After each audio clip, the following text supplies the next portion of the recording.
Hi, I'm Tim, and welcome to the UK Festival podcast. Now, today we're going to talk to Jean Betts of Circular Camping, examining one of the most commonly moaned about aspects of the festival scene. It's something you hear about in the tabloids every year. It's all the damn crap that's left behind. Now, Dean, can you introduce your business to our listeners and tell us what you do? Yeah, sure. So the business is called Circular Camping, and we provide rental and retail solutions within the camping industry. And more recently, we're focused on delivering that at festivals. So our USP really is that we're trying to provide equipment that has been used before, typically salvaged from festival campsites, or items that we buy by the lorry load, customer returns that we can process and upcycle, um, and give them a new lease of life rather than going to landfill. Mm. Now, anyone who's been to a big commercial festival and seen what they look like afterwards has probably had the idea to try and salvage some stuff from it. But what gave you the impetus to start this as a business? Um, to be honest, I I heard an article on, I think it's Radio 4, Mm, quite a long time ago now. It was Nimone, and she was talking about the scale of the camping waste left at the Isle of Wight festival that year. mm. And my ears pricked up, and I thought, oh, free stock. Simple as that, really, at the time. Um, you know, I it's kind of a naive beginning to things. But I graduated from university doing a media and creative writing degree, and I was really struggling to kind of hold down a job in that area. Um, so I'd kind of contacted a friend, a really good friend called Dan, to see if he'd got just any kind of general work I could get into, to get away from the struggles of trying to be a young creative. Ended up working Yeah, in a understood. camping shop, Mm, of all places, and before long I was running an outdoor event for them, selling off like discontinued tents and camping gear. And I just found that I really enjoyed it, just being outdoors, interacting with customers, kind of geeking out over tents. mm, And from then I wanted to try and find a way to have a business within the outdoors and the mm. camping industry, Were and you into just grew from festivals there. before you started getting into camping? Not at all, no. I wasn't really exposed to camping growing up. My first, well, I did go to Reading when I was probably 19. I think it was second year at uni. That's a rite Um, of passage.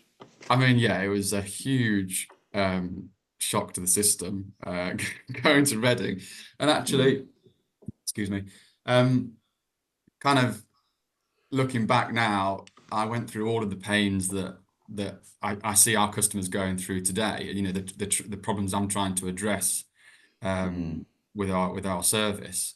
Um, for example, I remember struggling to find the car park. I borrowed all this equipment from friends, like dragging it across a load of fields. And Did you when you've take way more than you ever thought you might need? yeah, oh yeah, 100%. Yeah, of course. First festival. You pack for every eventuality, or you think you are, but actually most of it is just like redundant equipment that you're never going to need. Yeah. Um, and I remember the bags like cutting into my hands as I was like dragging them Mm. through the field. You had to catch like a little narrow boat across a canal. Oh yeah, I remember. Oh, I haven't been to Reading in more than 8 years. And then of course, by the time we'd set up camp, we were totally broken. Mm. So you couldn't Um, have any fun for the first day. well, I think we'd set up camp, and then it was like, okay, we now need to walk back into the town to buy a crate of beer from Sainsbury's because that's, Oh. a fraction of the price inside the event. Yeah, So no. yeah, like you say, it was a rite of passage for sure. So when did you arrange your first festival with Circular Camping, and how did you get into contact with them? So the business started in 2013. So we're just celebrating our 10-year anniversary last year. Congratulations. Thank you very much. It's crazy that it's gone this far really from the seed it started out as. Um, and yeah, it's just a case of just like harassing organisers and waste management companies to convince someone to let us on site and offer them a kind of free waste solution, which you'd think people would be quite happy to accept free help, but it turns out there are a lot of hoops to jump through and stuff if you want to get on site at a festival. So, what particular hoops do you have to jump through to get access to them then? Is it like health and safety legislation or? Yeah, it's that side of things. It is a kind of not a construction site, but it is a dangerous place to work potentially, during the breakdown of the event. There's heavy Yeah, machinery yeah. moving around. Mm. And Need you to be never in know high what vis. you need to be very aware of what's around you. You need to have a good relationship with the cleaning companies that are working there because Mm. everyone's on a time limit, a deadline.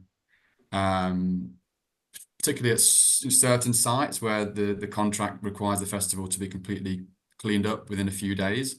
Mm. So the last thing these large contractors want is a bunch of ragtag scavengers, holding up their Professional operation. tatters. Yeah, I mean that's certainly how we started out. Yeah, So, do people volunteer with you guys? yeah, certainly. It's we've got all the details on our website. It's circularcamping.com, and What are the roles normally like? Is it like you can get into the event and then you've got to work afterwards? Because I could see that be quite appealing for a lot of people. so the positions that we have are quite unique because with a lot of festival volunteer roles, you'll be perhaps working bars or stewarding, and a lot of your Mm. shifts will cross over with potentially like the act you want to see, Yeah. which is essentially why you're going there, isn't it, as a volunteer to try and see some music. Um, but with us, most of the work is kind of front loaded. It's building the campsites where our customers are staying because Mm-hmm. obviously we're hiring out these tents on a large scale, and then Mm. our guys tend to get most of the actual festival off to go and enjoy themselves, and we just request that they try and have a lighter day on Sunday so they're ready to help with the pack down and the salvage on the Monday, which Yeah, you don't we, want a crew which is entirely hungover, do you? I mean, when I'm recruiting, I do state the requirement to have fun and enjoy the event. We want to work hard and play hard, but yeah, there is just a line we try not to cross when it comes to Sunday because yeah, you need people that can function and walk in a straight line essentially. Mm. So, what's good about the job? Um, there are loads of good things about the job. I mean, particularly now that it's not just salvaging because Mm. when it started out, it was literally just um, get to any event you can, pick up whatever you can, and sell it. And it was a very, very crude business model, at the outset. I don't know, Um, that sounds like a lot of fun though. I mean, yeah, the simplicity of it was glorious, actually. It's Like very tiring, but fishing with less steps. um, but more recently, now that we are able to be on site, have the tent hire, it enables me to get out there and actually enjoy the whole event, enjoy the music. Hmm. Like last year, I saw like so many acts and bands that I just would never have had a chance to otherwise. Who is Uh, your highlight? um, so I really enjoyed Bring Me the Horizon at Download. Oh yeah, good choice. I mean, in the build up to that event, there was a lot of negativity online on socials about the lineup and stuff, and I couldn't understand it really. No, it's just old men. That's it. It's just old men having a moan. I think you're right, yeah. But being there, so Bring Me, Metallica, Slipknot, they were all great. And then I saw Barry Can't Swim at Lost Village. You know, we do a variety of events, so the Hmm. different styles of music, it's great. You get to see a bit of everything. So that's a huge perk nowadays about doing this job. But I love my job. It is really varied. I've got a great team. I spend a lot of time outdoors.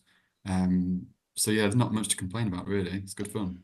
What do you have planned festival wise this year? Uh, a lot. Um, Nice. yes. So Um, any of the best known ones you've still got volunteering roles for?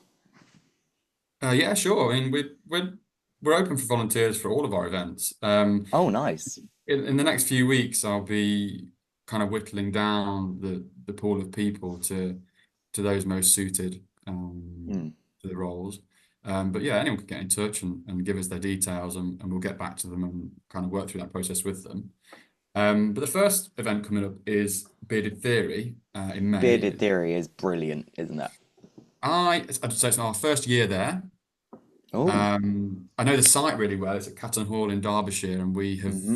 it's the same site as Bloodstock. Hmm. We did Sausage and Cider and Back to Festival there last year. So yeah, I'm familiar with the site, not with the actual event, but I'm looking forward to getting to know it. The lineup looks great.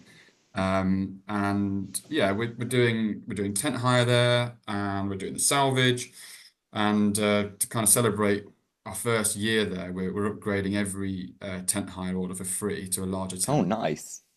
Um, we're also going to be running a competition to give out a like an ultimate festival survival hamper. So we're building a box which contains, every accessory you can think of to help you get through those few days, kind of Hmm. wind, rain, or sun. And we're trying to add a kind of VIP food service there as well, so that our customers can place a breakfast order at And night. have it delivered to their tent. Exactly. That's incredible. And because you know where your customers are, it all works. Yeah, the Man, idea is that the vendors bring the food over for 10 o'clock, and it's kind of a breakfast in bed type scenario, which I'm hoping will go hmm. down really well. I mean, I'm just imagining the mayhem of trying to do that in general camping. I know they have concierge services now at some events where if you're in a VIP or like a glamping setup, you can order drinks to your tenant and stuff. So things are definitely moving that direction, and I suppose it's a bit different to how festivals maybe used to be, but things change. I So after suppose. Bearded, we've got Download Hmm. in Mega June. one. And it we've only just gone on sale really for Download. I think it was mid-March. We started selling our tent hire. Hmm. There was a changeover in the production company, which meant we went on sale really late. So people may have missed us. So if anyone's listening and they're wondering about tent hire for Download, please check us out. It's a great way to travel light if you're using public transport, or if you're coming from abroad, not having Hmm. to take a tent with you. And we're the most affordable tent hire service on site. So hopefully that's useful to some. So, with your tents, what do you provide with them? Is it like an air mattress or something? It's your choice. At each event, Okay. you can hire the tent only, Hmm. or you can hire a package or add accessories. So if you want a sleeping bag or a sleeping mat or a chair, you can Yeah. add the to your order and kind of build something that's bespoke to your own needs. Yeah, so people can only pay for what they need. Yes. Yeah, Awesome. essentially, yeah. So now Um, you were a little cautious about answering this, but I have to ask, which is the worst festival you've attended for litter? well, not not to name names, but you can certainly fill in the gaps. Is it the It ones I tend, expect? of course, it is. Yeah, it tends to be the events in August Hmm. that are the worst for litter, and the reason for that is, I believe, um, it's just the time of year. You get a lot of people who are camping at festivals. It might be the only time they camp that year. It might be the Hmm. first time they ever camp, and it might be the Hmm. last time they ever camp if they had a bad experience. Um, so you can imagine, you're young, you're camping for the first time, you bought all this camping gear, you don't really know how to use it. You haul it to an event at the end of August, and when it comes to Sunday night or Monday morning, you're thinking, I'm not really going to use this again this year, maybe not next year. Um, do I want I'm to really fight with my, hungover. yeah, do I want Don't to want to fight with my carry it. parents about where to store it? Will it fit in the car? I Hmm. don't know. From experience, it does tend to be, yeah, the events in August that struggle with leftover gear, I'd say. Yeah, I would go a step further and say it's the events with the younger crowds too. But Yeah, um, yeah. The demographic does play a part. That's true. Yeah, I would agree with that. mm. So I would have thought, like, bearded theory, you'd struggle to actually find that much to salvage. Are there any particular festivals you've been to which have just not been worth your time salvaging? Yeah, I don't think the salvage would be a big aspect of bearded theory, to be honest with you. It's the focus there is the tent hire. But throughout the season there will be festivals with plenty of salvage that will then stock our camping shops that will run at events later in the summer. But in terms of there being events where there's not been much to go at, surprisingly, maybe Glastonbury was one of the events with the slimmest pickings. I Mm, remember like probably 8 years ago, 9 years ago, going to Glastonbury, taking a big team with me, a few vans. It's a long journey for me mm, down from Leicestershire, yeah. um, and not being allowed on till the Tuesday to salvage. And By that time, rest of crew has already got everything. well, yeah, but I thought, with Glastonbury, how famous it is for being so Mm, large, I thought there's still going to be loads of stuff to go at.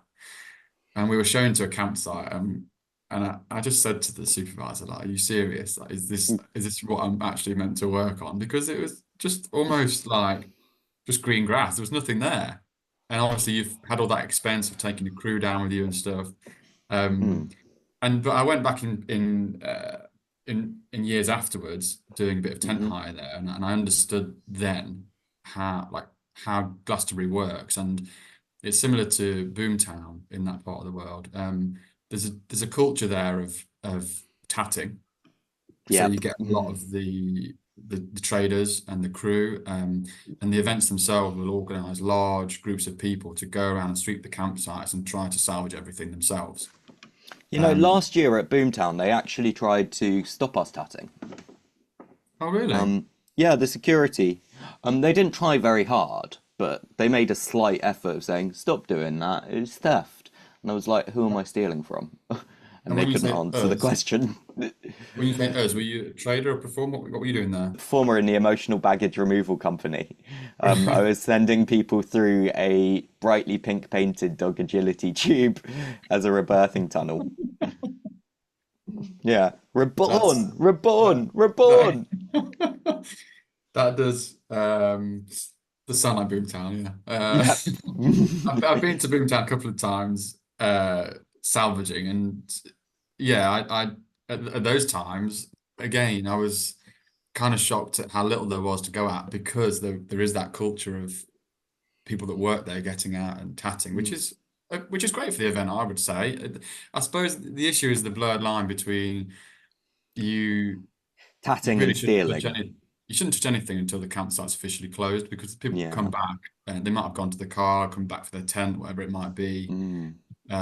Which is another uh, a reason why it can be hard to get on as a salvage crew because the festival needs to be mindful of that situation. One thing Um, I find is people tend to really be unhappy about leaving. Like, you're supposed to get off site at 1, but actually they'll be gone at 4. That sort of thing. there was an incident last year at an event um, on the Tuesday after the event had finished. The waste company were coming around with their large tractor unit to push all of the camping waste up into piles. It then Mm. gets like grabbed and put into a skip. So the machinery was in the field, and security are like doing a kind of a final sweep just to make sure no one's still around. And you'd think midday Tuesday there'd be no one Mm. around, right? Yeah. There was a couple still camping in their tent, refusing to leave the site. Um, so yeah, you're right. If you've had a good weekend, you don't want to leave. But I would say, being there on the Tuesday still and just to completely like abandon like apocalypse campsite is a bit No extreme. water, no nothing. No, I don't know what they were doing. I don't know why they wouldn't leave. Quite surreal. But Yeah, in terms of another example of a campsite being so clean that it wasn't worth our time was a really weird one. We'd been contracted to do a corporate event. Mm, Um, it was like a utilities provider were putting on a mini festival for all their staff and whatever. mm. And we'd been asked to go in and pitch up all of these two-berth tents for them, like 500 tents, and pump up all these airbeds and stuff. And I priced it very cheap with the idea that all the tents afterwards would be coming to us because the customers were not supposed to be keeping them. Oh. So we set up all the tents. We came back after the weekend and found that everyone had took their tents home with them. So Oh dear, oh dear, oh dear. like we worked really hard to pitch that campsite up essentially for zero gain. So that was a tough one to swallow. That really was. You need to learn that to get that into Yeah. agreement at the end. Leave the tent, please. So, do you think there's any correlation between how messy a festival is and how much fun it is? Um, hmm. Because, quite frankly, I would actually go the other way and say the messier a festival is, the worse fun it is, and the less comfortable it is, and the more unpleasant it is. Extreme, you know? But only a vague trend. Well, I don't know because if you're, you know, 18 to 25 and you love the music that they play at Reading and Leeds, for example, That's true. you're going to say that you've had a great time, regardless Mm, of whether the people around you have left a mess or not. that's Um, true. but I don't know, like for me, I love Download Festival. Mm, In terms of the vibe there, the crowd, everyone is so chilled. People look at metalheads, their appearance, and might have a preconceived idea about them, their behavior, attitude, and stuff. And if that's negative, you couldn't be more wrong. It's yeah, it's I remember turning up at my first download in 2015, and everyone, I was on my own because I hadn't met up with my friends yet, and everyone was just so kind. There were like these Scottish gents who were giving me buckfast and saying, "Oh, you want to come camp with us?" And it was yeah, like, oh, it's just so wonderful. yeah, it's a great community. But equally, so that's the festival's great fun, but in some previous years, I think they're doing much better now on the waste and sustainability front. But in previous years, when you've had a really heavily wet festival, Mm, the waste has been quite extreme. But another festival that I really love is Lost Village, which is at the end of August. They we've got a great relationship with them in terms of trying to reduce the waste at their event. mm, Um, but yeah, I love being there. It's a really immersive experience in the woods. You can get lost. There's so many little things to do and discover. Um, so yeah, I really look forward to that event. But in terms of a correlation, I don't know. It seems to me the kind of bigger the event, like you say, the demographic, it's the time of the year, they all contribute to how messy it is. But festivals do seem to be slowly cutting on and making some changes, like more car parks, less distance to walk with your equipment. mm. That just those kind of things can really help with reducing how much is left over, I would say. Yeah, awesome. So, what is the majority of the stuff you recover? What's the most like the best value, like the thing you really am trying to get hold of? It's changed over the years because it depends on how we're then reusing the equipment, like our outlet for the stock. So at the moment, the four main items will be pop-up tents, airbeds, sleeping bags, and chairs. Mm. Um, because we can salvage the airbeds. Nobody wants airbeds from a festival salvage site. Well, I would have thought the airbeds, the concern is they might all have slow punches.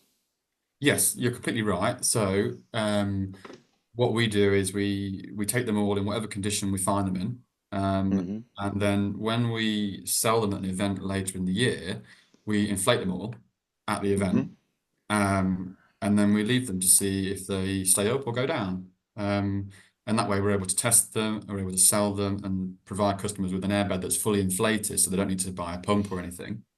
Mm, So so airbeds we kind of specialize in because there's no one else really out there that wants to salvage an airbed because we're not the only company doing salvage. There are a lot of other charities and stuff that will go along and they generally will take sleeping bags and tents mm, because they're for refugees or homeless. And what we do is we try and work with those groups, and if we're at an event and we salvage 200 sleeping bags, we'll say, well, if you're at another event and you're stepping over airbeds and chairs, why not pick them up and we'll swap you, and then oh, everyone gets what they need. yeah, Um, because actually, a lot of people do take tents to a festival, but don't take a chair, or their airbed gets punctured, or their roll mat turns out to be shit. So actually, you've got quite a good plan there. well, I think what happens is people get to an event, they spend the first night there, and they realize actually I'm cold and uncomfortable, and I don't Mm, want to be miserable for the rest of the weekend. So yeah. they'll then go out and buy an airbed or a sleeping bag from the camping shop on site. Mm-hmm. And then, yeah, as we say, probably leave it there because they think, well, I've had my use out of it. I don't actually need this in everyday life. Easy come, Um, easy go. yeah, it's an impulse buy. Mm, Whilst you're on site, you're probably paying 20, 30 pounds for an airbed or the same for a sleeping bag, which is more than you would pay ordinarily because mm-hmm. the prices are inflated. So it's like, I suppose you begrudgingly buy it at the time, and it's just like, oh, I know I'm throwing money away, but I need it to survive this weekend. Yeah.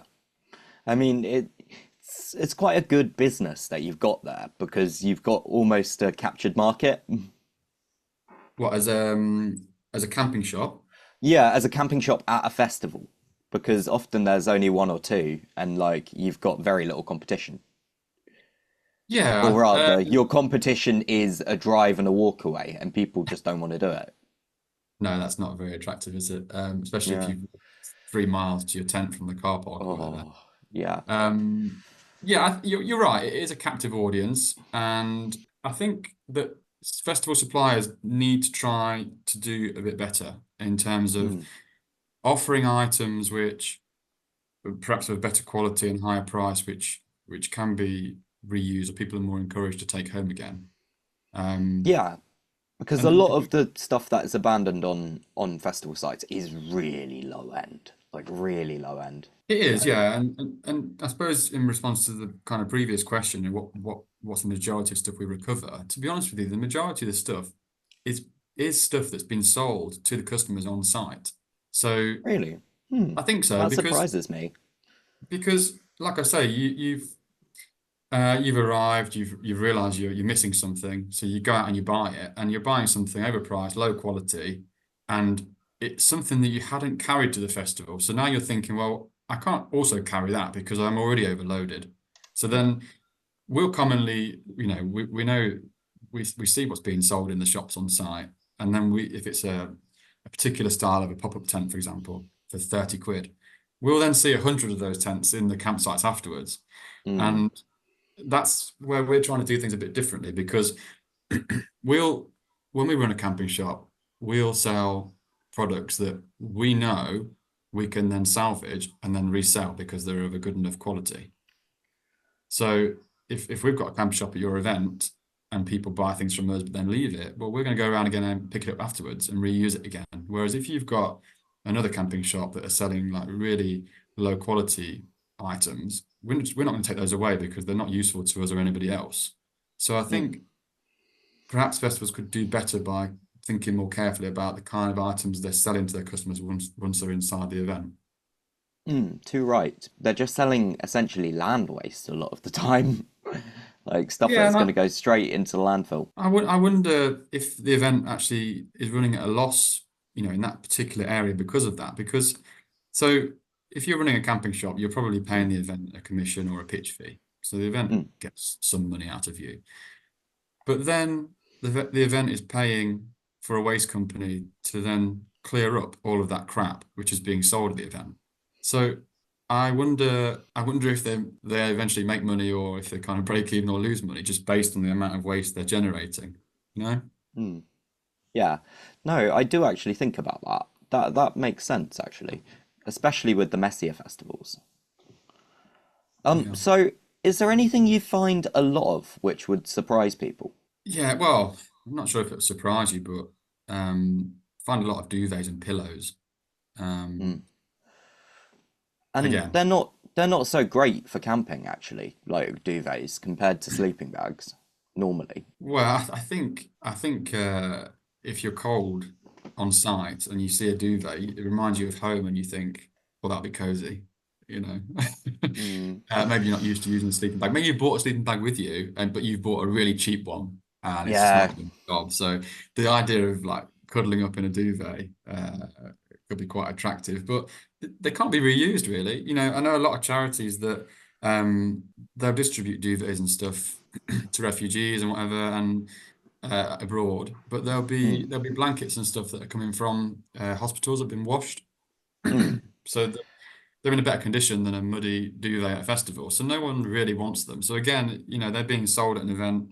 They're going, you know, they're not being recycled properly afterwards. So that's a bit of a loss, you know, to the planet mainly. So what's the worst thing one of your teams has discovered on site? It mainly involves poop, to be honest with you. Yeah. No, I've heard about the myth of the poop tent. No one likes finding poop on site. A couple of years ago, my staff tricked me into going going inside a large tent during the salve. Like, I Oh. want to check this tent out, dude. There's some great stuff inside it. So foolishly, you know, you think I'd know better by now. I went in, and as soon as I went in there, they tried to zip me inside. Psychopaths.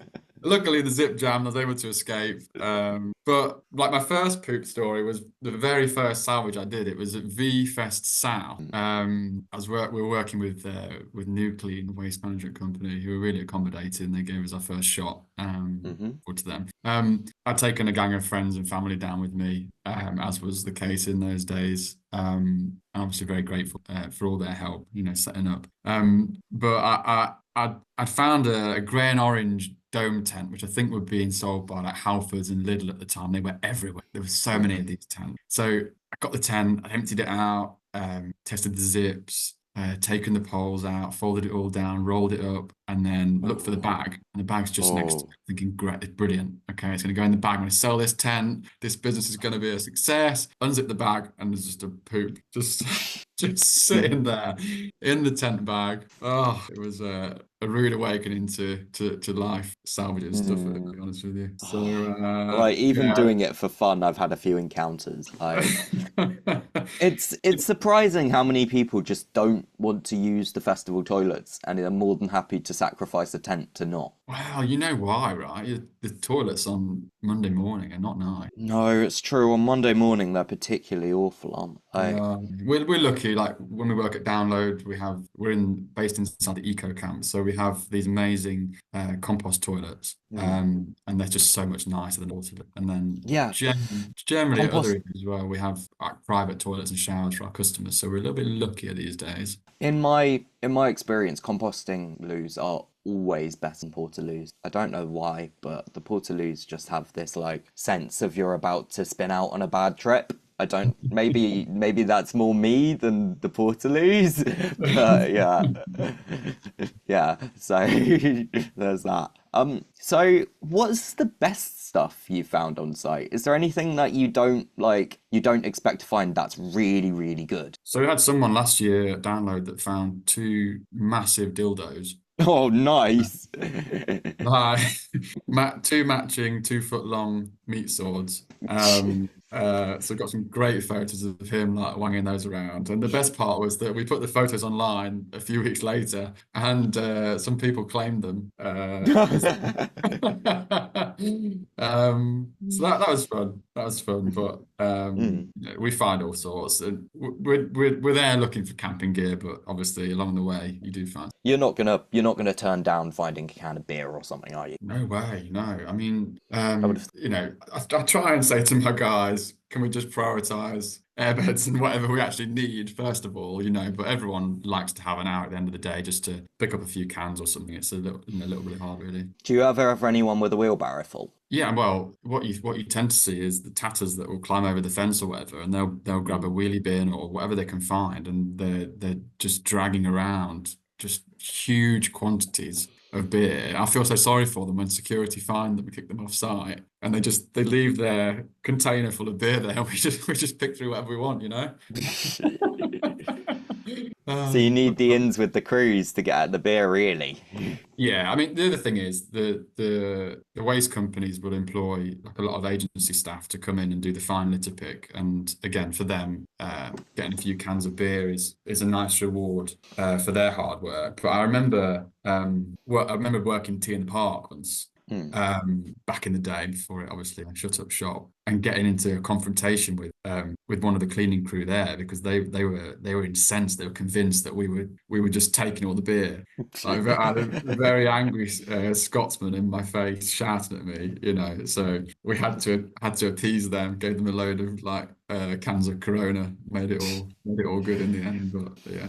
So, have you ever found anyone like essentially injured or sick left over in the campsite? Yeah, we have. Yeah. Well, which event was it? Maybe Global Gathering. Global gathering. Where's Yeah. that? So Global Gathering was Stratford upon Avon. Hmm. I mean, it's not running anymore.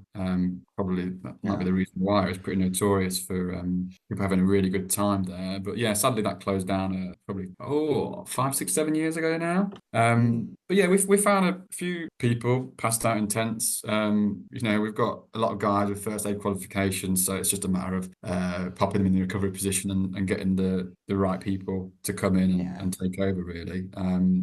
Heat stroke, too much beer, hungover, whatever, it's not a great recipe for people feeling great on a Monday morning. So there is Yeah. that to it, yeah. There are a lot of reasons you can be passed out at 2 o'clock on a Monday of a festival. Exactly. So, is there anything people can do to make your cruise life easier, other than to not be degenerate gremlins shitting everywhere?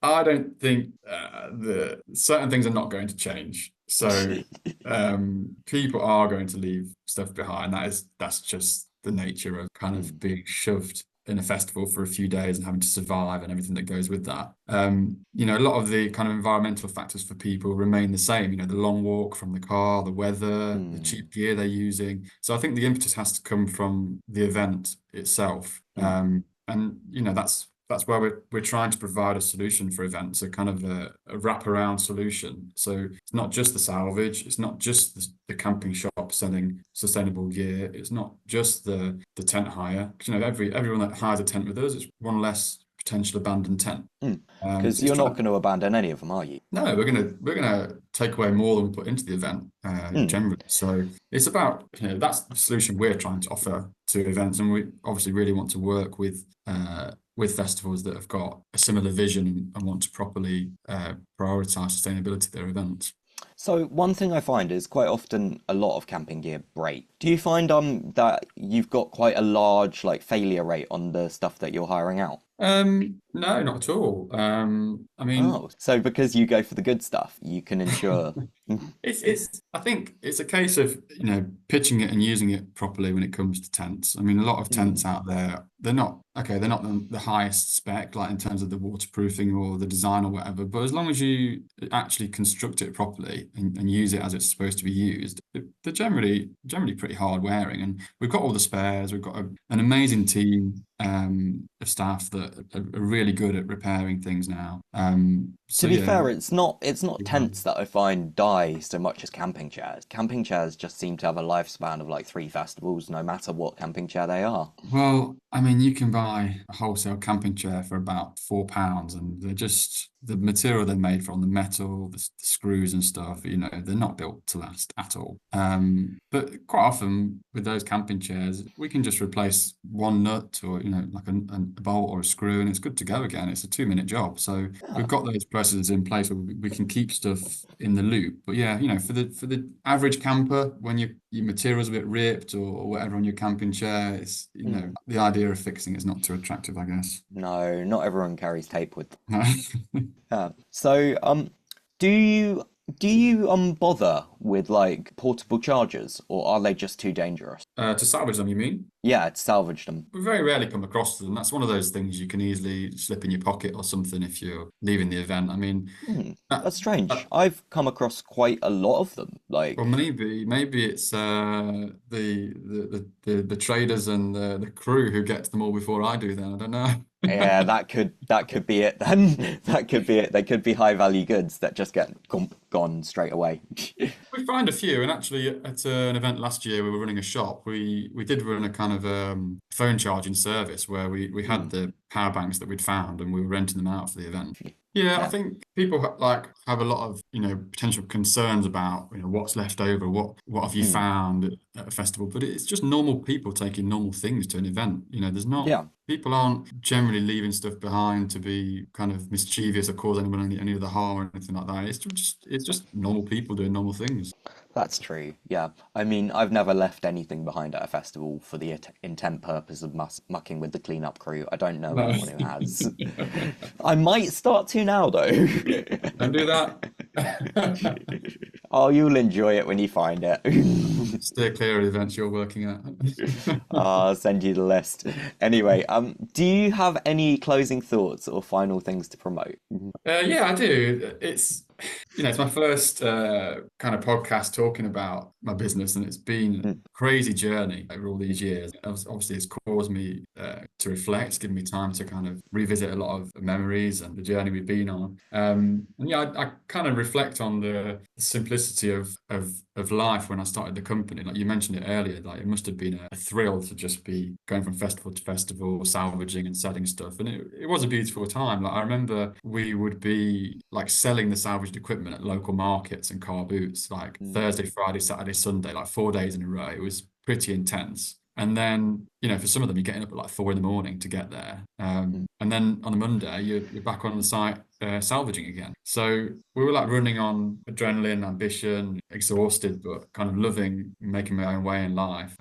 Just got memories of just having so much fun, and really feeling supported by friends and family, who made it possible to start the business back then. There was no plan.